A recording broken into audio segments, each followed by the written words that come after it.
Final ఎప్పుడన్న విషయంలో ఇంకా క్లారిటీ లేదు. రీ రిలీజ్లు రికార్డులు కొత్తగా ఏమీ లేవు. అయినా సడన్ గా ట్రెండింగ్ లోకి వచ్చేసింది యంగ్ టైగర్ ఎన్టీఆర్ దేవర.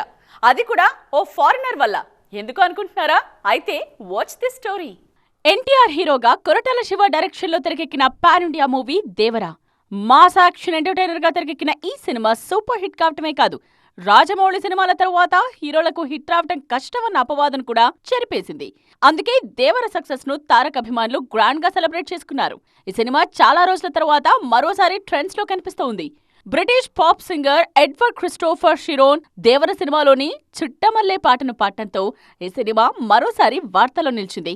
బెంగళూరులో షో చేసిన ఎడ్వర్డ్ ఒరిజినల్ సింగర్ శిల్పారావుతో కలిసి ఈ పాటను పాడారు. అది మ్యాటర్. గ్లోబల్ రేంజ్ లో ఫ్యాన్ ఫాలోయింగ్ ఉన్న ఎడ్వర్డ్ తారక్ పాటను హమ్ చేయటంతో మళ్లీ ట్రెండింగ్ లోకి వచ్చేసింది చుట్టమల్లే. సినిమా రిలీజ్ కు ముందే చుట్టమల్లే పాటకు బాగా కనెక్ట్ అయ్యారు ఆడియన్స్. అనిరుద్ మార్క్ మెలోడీకి Tarak steps, Janhvi glamour add అవ్వటంతో ఈ పాట ఇన్స్టంట్ గా హిట్ అయింది. సినిమా రిలీజ్ తర్వాత మరింతగా ట్రెండ్ అయింది చుట్టమల్లే. యూట్యూబ్ లో లిరికల్ వీడియో 300 మిలియన్లకు పైగా వ్యూస్ సాధించగా వీడియో సాంగ్ కూడా 100 మిలియన్లకు చేరువలో ఉంది.